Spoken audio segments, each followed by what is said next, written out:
Segala puji bagi Allah. Kemudian selawat dan salam kepada Rasulullah, pada keluarga dan seluruh sahabat-sahabatnya.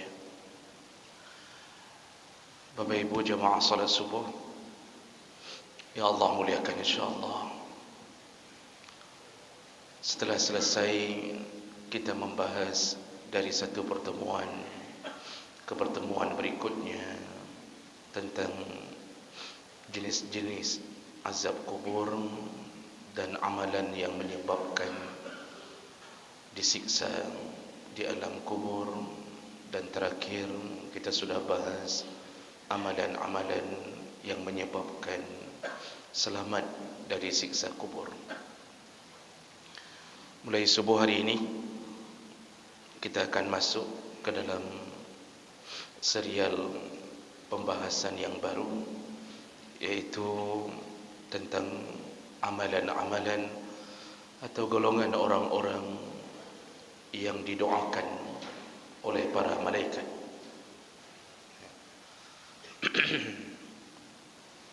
Jemaah subuh yang Allah muliakan, salah satu makhluk Allah yang tidak pernah ditolak doanya oleh Allah adalah malaikat. Kalau malaikat berdoa, dijamin selain Allah dengar, pasti Allah kabulkan. Salah satu yang menyebabkan Allah mengabulkan doa para malaikat, karena malaikat adalah makhluk yang tidak pernah melawan Allah dan selalu taat apapun yang disuruh oleh Allah. Allah menyebutkan la ya'suna Allah ma amarahum wa yaf'aluna ma yu'marun. Malaikat itu tidak pernah bermaksiat kepada Allah dan mereka selalu mengerjakan apa yang diperintahkan oleh Allah. Ini yang menyebabkan Allah kabulkan permintaan mereka, apapun yang mereka doakan. Dan mereka tidak mendoakan untuk dirinya sendiri, karena malaikat tidak dimasukkan ke dalam neraka Allah.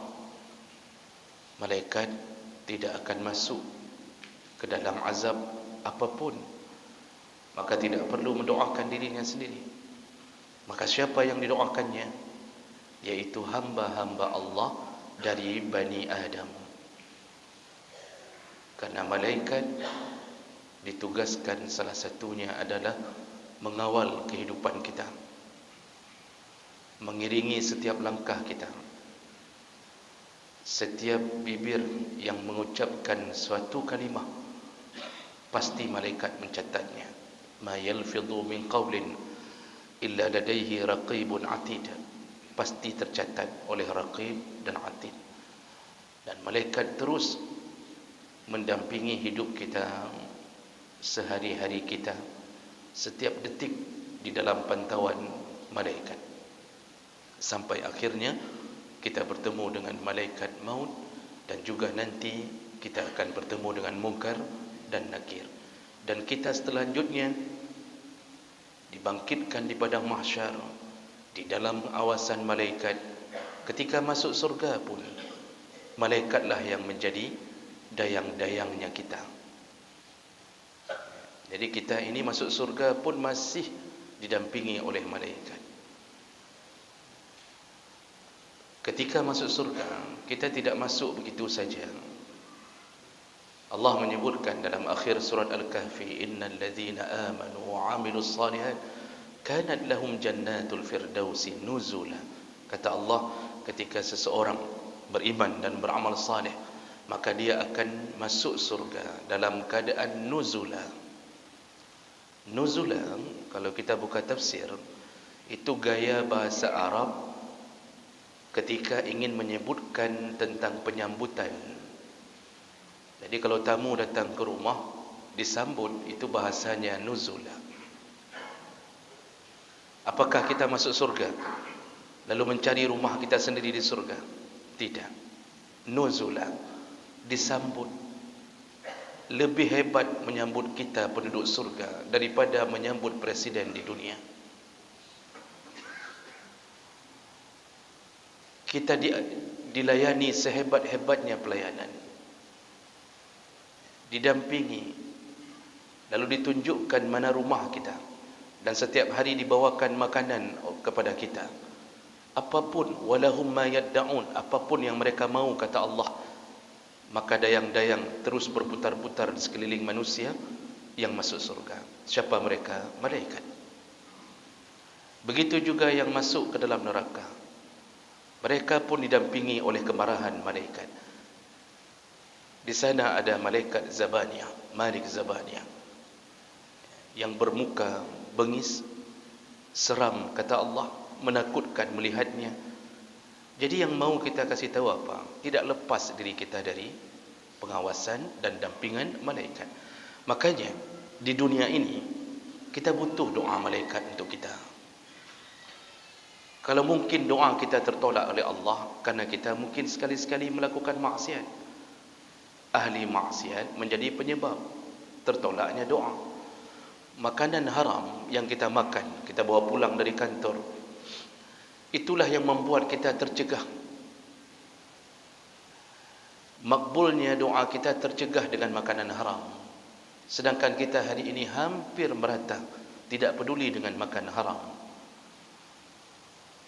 Jadi oleh kerana itu kita butuh doa pada malaikat. Maka oleh kerana itu, Bapa dan Ibu yang Allah muliakan, untuk mengharapkan dan memohon-mohon agar malaikat mendoakan kita supaya Allah mengabulkan doa mereka, maka kita perlu tahu amalan apa saja, siapa saja yang akan mendapatkan doanya para malaikat. Dan ini panjang, bisa mencapai beberapa belas pertemuan ke depan, insya-Allah kita bahas satu persatu berdasarkan keterangan dari Allah dan Nabi sallallahu alaihi wasallam. Orang yang pertama yang didoakan oleh malaikat, dimohon ampun untuknya, yaitu orang-orang yang tidur dalam keadaan setelah bersuci. Orang-orang yang tidur setelah berwudu. Sederhana, hanya berwudu. Kadang-kadang ada amalan yang kita anggap remeh, tapi kita tidak pernah mampu melakukannya. Ketika kita mendengar amalan yang menyebabkan malaikat mendoakan kita, berwudu sebelum solat, sebelum tidur, lalu kita menganggap itu kan kecil sekali. Tapi Masya Allah, ada yang sudah puluhan tahun hidupnya tidak pernah mampu melaksanakan wudu sebelum tidur. Hari ini orang tua yang tidak terbiasa hidup di dalam rumahnya dengan amalan-amalan Nabi, maka dia teruskan generasi itu. Dia tidak pernah nasihati anaknya untuk berwudu sebelum tidur. Biasanya pertanyaan yang akan dilontarkan kepada anaknya, "Nak, sudah kencing?" Jadi ketika anak mau tidur, pertanyaannya, "Nak, kali katu'i?" Kalau belum pergi kencing. "Nak, sudah sikat gigi?" Nanti kalau tidak sikat gigi nanti akan begini, berkuman, macam-macam. Itu kita suruh. "Nak, sudah cuci kaki?" Itu pertanyaan orang tua kita yang paling banyak hari ini. Jarang sekali yang kadang-kadang bertanya, "Nak, sudah wudu?" Tidak ingatkah engkau bagaimana Rasulullah mengatakan begini dan begini?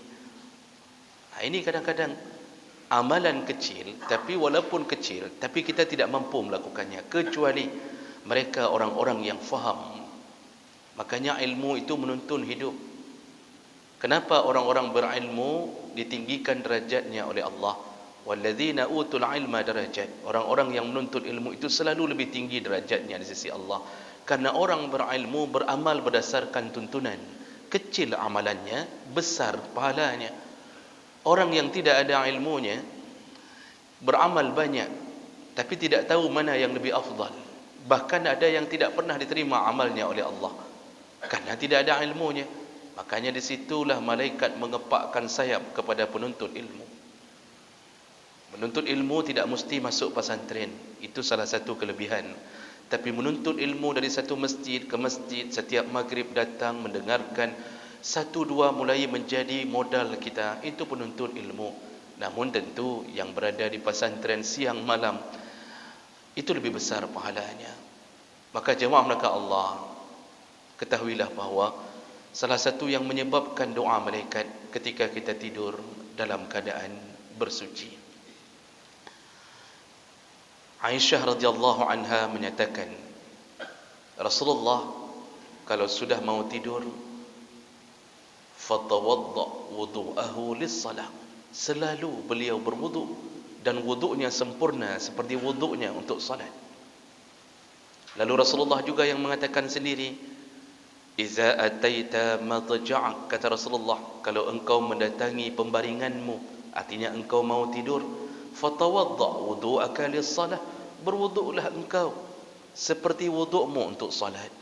Berwuduklah, kata Rasulullah. Jadi yang melakukannya Rasulullah, yang menyuruhnya Rasulullah. Sedangkan Allah telah merekomendasikan bahawa Rasulullah adalah satu di antara Nabi yang dijamin semua gaya hidupnya adalah suri tauladan untuk kita. Semua. Makanya ketika disebutkan sunnah, para ulama mendefinisikan sunnah Nabi, semua yang disandarkan pada Nabi, baik perkataan, perbuatan maupun persetujuan Nabi. Ada kalanya Nabi tidak berkata-kata, tapi amalnya harian dia lakukan. Maka itu menjadi petunjuk bagi kita. Jemaah melaka Allah. Dan setelah hadis itu, ternyata ada hadis-hadis yang lain. Orang yang berwudu sebelum salat didoakan oleh para malaikat. Di antaranya dari Ibnu Abbas radhiyallahu anhu qala, qala Rasulullah sallallahu alaihi wasallam, tahiru hadhihi al-ajsad taharakumullah fa innahu laysa min 'abdin yabitu tahiran illa bata ma'ahu min sya'arihi malak la yanqalibu sa'atan min al-lail illa qala Allahumma ighfir li 'abdika fa innahu bata tahiran. Rasulullah sallallahu alaihi wasallam menyebutkan, sucikanlah tubuhmu. Kalau orang mensucikan tubuhnya, maka Allah menyucikan jasadnya. Ini janji Nabi yang pertama. Siapa yang mensucikan tubuhnya, Allah sucikan jasadnya. Artinya tubuh ini dijaga oleh Allah. Makanya orang berwuduk itu, kalau dalam hadis-hadis tentang masalah wuduk, wuduk itu salah satu penyebab dibukanya 8 pintu surga. Kalau dia benar-benar berwuduk dengan baik dan diakhiri dengan kalimat doa setelah wuduk. Jadi habis wuduk dengan baik, semua sunnah-sunnahnya dijaga 3 kali. Lalu ketika menyapu kepala, dia sapu seluruh kepalanya. Perlu kita ketahui Bapak Ibu yang Allah muliakan, dalam mazhab Syafi'i disebutkan minimal menyapu kepala 1 helai rambut kena sudah sah. Ketika menyapu kepala dalam wuduk, 1 helai rambut kena, itu sudah sah. Tetapi tolong baca kitab yang sempurna. Imam Syafi'i atau mazhab Syafi'i itu menyatakan minimal wuduk sah 1 lembar, 1 helai rambut. Tapi bukan disuruh dengan berwuduk model begitu. Itu ingin dikatakan minimal sahnya wuduk seseorang. Yang disuruh bagaimana? Buka seluruh kitab Syafi'i. Yang lebih baik, lebih afdal seluruh kepala. Kita hari ini aneh, begitu lihat ada orang berwuduk dengan seluruh kepala, langsung kita katakan, sang nyo sesat sang urangnya. Karena kita mungkin tidak diberitahukan keseluruhannya. Difikir disuruh wuduk begini-begini, Pak. Dalam kitab-kitab Syafi'i bukan disuruh ini 1 lembar atau 3 helai rambut. Itu minimal sah. Yang sunnah yang lebih afdal bagaimana? Seluruh kepala. Berdasarkan hadis Nabi. Itu pilihan dari mazhab Syafi'i. Sayang orang hari ini kadang-kadang mengira yang berwuduk kepalanya kan mazhab danyo. Nah, itu bukan orang kita kayaknya itu. Kayaknya anak buah senok ugronyo ini kayaknya ini. Masya Allah. Jemaah melaka Allah subhanahu. Rasulullah kalau berwuduk bagaimana? Dalam hadis Nabi, salah satu hadis Nabi disebutkan bahawa Rasulullah itu kalau berwuduk, setelah dia basahkan tangannya, ketika menyapu kepala, ada satu hadis yang menyebutkan beliau tempelkan ibu jarinya di sini, lalu beliau alirkan tangannya ke belakang. Beliau alirkan ke belakang, baru sekali lagi ke depan. Jadi ke belakang sekali, kemudian ke depan. Dalam mazhab Malik wajib berdasarkan hadis ini. Mazhab Malik malah mengatakan tidak sah wuduk kalau tidak seluruh kepala. Jadi ini khilaf. Menyapu kepala itu seluruh atau boleh hanya setengah. Kalau dalam mazhab Hanafi rubu' ila nasiyah, iaitu sampai ke ubun-ubun. Jadi mazhab Hanafi begini sudah okey. Mazhab Syafi'i satu helai rambut sah. Karena mazhab Syafi'i ketika mengartikan kalimat bi ru'usikum dalam ayat, itu bi litab'id, iaitu bi untuk setengah. Jadi khilaf, itu ilmunya para ulama. Kalau Imam Malik memaknakan kalimat bi ru'usikum, bi itu bi lil ilsaq, bi untuk menempel, semua harus kena. Begitu khilafnya. Namun jemaah melakukan Allah, orang-orang yang berwuduk lalu ditutup dengan doa setelah wuduk, doa setelah wuduk, dia berhenti sebentar, dia berdoa. Apa janji Nabi? Futihat lahu abwabul jannah as-samaniyah, dibuka untuknya 8 pintu surga. Nanti dia masuk ke surga suka-suka dari pintu mana, hanya karena bagus wuduk. Hanya karena bagus wuduk. Itu baru kelebihan pertama. Belum lagi Rasulullah mengatakan umatku nanti akan keluar cahaya ghurram muhajjalin, keluar cahaya dari seluruh anggota wuduknya. Jadi ditanya oleh sahabat, ya Rasulullah, kalau kami sahabatmu engkau kenal,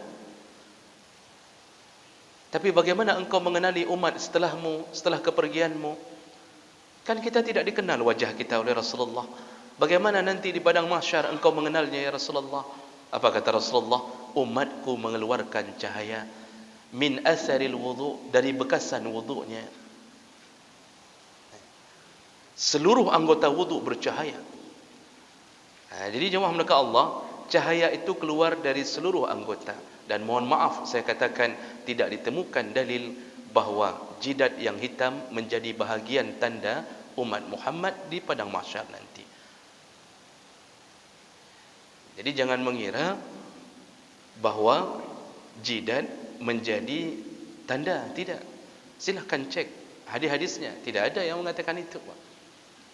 Bahkan coba cek fisik Nabi berjidat hitam atau tidak. Silakan cek hadis Nabi jidatnya hitam atau tidak. Namun jidat hitam itu menandakan salah satu banyaknya ibadah seseorang. Bagus. Selama dia tidak gosok-gosok sendiri, bagus. Artinya jangan mengira bahawa itu juga bahagian yang buruk. Tidak. Itu menunjukkan banyaknya sujud seseorang. Tapi jangan mengira itu bahagian yang menjadi tanda. Yang menjadi tanda adalah bekasan wuduk. Orang yang berwuduk baik ditandai Nabi. Sampai Nabi mengatakan kepada sahabat, kalau kalian punya kuda hitam yang banyak, lalu ada kuda putih, artinya yang belang-belang di antara kuda hitam, bisakah kalian tandai? Kalau kuda kalian yang berwarna belang tadi, kata mereka, tentu ya Rasulullah, tentu kami tahu mana kuda kami dengan tanda putih. Begitulah aku menandai umatku nanti. Itu hebatnya orang berwuduk. Makanya ketika berwuduk itu jangan cilet-cilet. Nabi suruh apa? Ad-dalak. Sunnahnya ad-dalak. Dalak itu menggosok 3 kali, salasan kata Rasulullah. 3 kali. Jadi waktu cuci kaki pun jangan hanya campak kaki di bawah air keran. Jadi ada orang yang kadang-kadang berwuduk tidak pun digosok. Tidak dilakukan takhlil. Yang punya jenggot kata Nabi disuruh sela-sela di antara jenggotnya. Yang tidak punya jenggot enggak usah. Yang kira-kira mulus-mulus hana payah nak pleu-pleunya, cukup sekali saja itu sudah okey. Lalu kemudian disuruh ad-dalak, disuruh gosok-gosok salasan 3 kali, itu perbuatan Nabi. Kecuali yang ada khilaf waktu basuh kepala, itu khilaf. Menurut Imam Malik cuma sekali saja. Mazhab Syafi'i baik kepala ataupun anggota tubuh yang lain salasan 3 kali. Itu hebatnya orang berwuduk. Jadi lakukanlah dengan baik. Sabar ketika wuduk itu, sabar. Jangan dibisikkan syaitan, bagah bacun. Udah itu saja cukup, pergi terus ke dalam. Jangan begitu, Pak, sabar. Tapi jangan buang-buang air. Jangan keran sudah hidup, kita masih melipat lengan baju kita. Ya. Keran sudah hidup, kita baru lipat baju celana kita. Jangan begitu. Jangan hidupkan dulu keran kalau belum mulai. Maka banyak masjid kadang-kadang terbuang airnya gara-gara jamaah tidak taat pada perintah Allah dan Nabi. Nah, kelebihan orang berwuduk berikutnya kata Rasulullah, fa innahu laisa min 'abdin yabitu tahiran. Kalau ada seseorang tidur dalam keadaan berwuduk, illa bata ma'ahu fi syi'arihi malak, maka malaikat tidur mendampinginya. Malaikat bersama kita. Maka manfaat berwuduk waktu sebelum tidur salah satunya malaikat mendampingi kita. Kalau malaikat sudah di samping kita, mungkinkah syaitan berani menghadang kita? Pak Ibu, waktu kita baca ayat kursi, kita baca doa, Allah turunkan pasukannya yang bernama malaikat menjaga tidur kita. Maka tidak akan tembus oleh syaitan. Syaitan paling takut kalau melihat malaikat. Sihir, ketika malaikat berada di samping kita, hanya dengan berwuduk sebelum tidur, tembuskah sihir? Tidak. Sihir dijalankan di malam hari. Dalam surat Al-Falaq, permainan sihir yaitu ketika malam hari. Ketika kita disihir oleh orang, apakah karena hasad terhadap kita? Ketika kita berwuduk sebelum tidur, salah satunya dijaga oleh malaikat, malaikat menepis semua kemungkaran itu dengan izin Allah. Kemudian Rasulullah menyambung, la yanqalibu sa'atan minal lail, ketika dia membalikkan badannya ketika tidur, dia balik ke kanan, dia balik ke kiri, setiap kali dia balik, malaikat mendoakannya, Allahumma ighfir li 'abdika, ya Allah, ampunkanlah hambamu ini, fa innahu bata tahiran, karena dia telah tidur dalam keadaan bersuci. Jemaah mereka Allah, lihatlah bagaimana kelebihan orang yang berwuduk sebelum tidur. Nah, kemudian timbul pertanyaan dalam pengajian ibu-ibu, dalam pengajian bapa-bapa, ada juga tapi jarang bertanya yang model begini. Ibu-ibu nanya, kami ustaz yang sudah berwuduk lalu dipegang lagi oleh suami kami, apakah kami harus berwuduk lagi? Begitu pertanyaannya, Pak. Karena pemahaman yang kita tahu selama ini, salah satu yang menyebabkan batalnya wuduk bersentuhan dengan perempuan dalam mazhab Syafi'i. Dalam mazhab Syafi'i. Kalau dalam mazhab Hambali, kalau diiringi syahwat baru batal. Dalam mazhab Malik dan Hanafi tidak batal mutlaqan, karena maksud la mastum adalah berhubungan suami isteri, bukan bersentuhan kulit dengan kulit. Jadi dalam mazhab Hanafi dan Malik, kalau berhubungan suami isteri baru batal wuduk. Nah, sekarang orang berwuduk sebelum tidur. Apakah gara-gara wuduk kemudian ketika suami ingin menyentuh isteri, lalu isteri mengatakan, biar coba-coba mak dia, jangan coba-coba pegang, saya sudah ada wuduk. 3 malam dibuat seperti begini, insya Allah isteri itu terakhir tinggal di rumah itu. Ya, langsung isteri tinggal apa ya? Apakah begitu? Nah, para ulama mensyarah, wuduk untuk tidur berbeda wuduk untuk salat. Wuduk untuk salat yang tidak boleh bersentuhan karena hubungannya dengan kesucian salat tadi. Itu yang dibicarakan dalam kitab tentang batal, tidak batal, bersentuhan dengan perempuan. Masalah wuduk dalam tidur, ketika mau tidur, itu yang penting lakukan saja wuduk. Sudah dicatat pahala dan sudah datang malaikat. Batal tidak penting. Tidak penting. Yang penting sudah wuduk. Makanya jangan sampai tidak boleh disentuh. Tidak mengapa bersentuhan. Malah kalau kita baca adab-adab tidur, tidurnya suami isteri itu paling bagus memang berdekatan. Jadi jangan sampai karena suami isteri hanya belajar tentang wuduk, tidak boleh tersentuh setelah wuduk, yang satu menghadap ke kanan, yang satu menghadap ke kiri. Ini hanya kenang-kenang, ada yang pakai triplek di tengah, Pak. Ini hanya betul. Jadi wuduk saja, masalah disentuh oleh suami, maka dia dapat pahala 2 kali. Pahala wuduk dijaga malaikat dan pahala menyerahkan dirinya, ketaatannya pada suami. Malah kalau enggak mau serahkan ketaatan pada suami, menyebabkan laknat malaikat. Jadi malaikat yang datang malah melaknat, bukan mendoakan. Masya Allah, makanya orang yang berwuduk saja diminta ampun oleh malaikat. Ya Allah, ampunkan orang ini ya Allah. Sampai kapan Pak? Sampai dia bangun di waktu subuhnya. Sepanjang malam malaikat mendoakannya. Kita ini kalau sudah tidur, selemah-lemahnya kita. Kita ini kalau sudah tidur Pak, tidak ada daya, tidak ada upaya. Kadang-kadang diserang sana sini, suami yang sakit hati ke isteri, kadang-kadang membunuh isteri di waktu tidur. Isteri pun begitu, yang sakit hati ke suami, suami kadang-kadang kahwin dua tidak kasih tahu. Lalu dilakukanlah aniaya ketika suami tidur. Tidur itu paling lemah keadaan. Maka di saat kita paling lemah, satu-satunya yang bisa menjaga kita yaitu yang tidak pernah tidur. Di saat semua backing yang kita andalkan hanya bisa hidup, hanya bisa menjaga ketika mereka tidak tidur. Backing kita siapa Pak?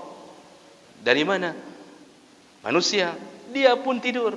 Rampok datang, habis mati baru datang backing kita. Tapi Masya Allah, Allah Al-Hayyul Al-Qayyum. Allah hidup, Allah tidak pernah tidur. Kepadanya lah kita berharap perlindungan. Maka berwuduklah agar Allah kirimkan pasukannya untuk menjaga kita sepanjang malam kita. Mudah-mudahan bisa kita amalkan, dan yang belum mengamalkan, paksalah diri. Kira-kira 7 hari pertama paksa wuduk sebelum tidur. InsyaAllah akan mendapatkan keberkahan di dalam hidupnya sampai paginya, dan berulang-ulang setiap malam ketika dia mengamalkannya dengan istiqamah. Mudah-mudahan bermanfaat. Subhanakallahumma bihamdik, asyhadu an la ilaha illa anta, astaghfiruka wa atubu ilaik. Wassalamualaikum warahmatullahi wabarakatuh.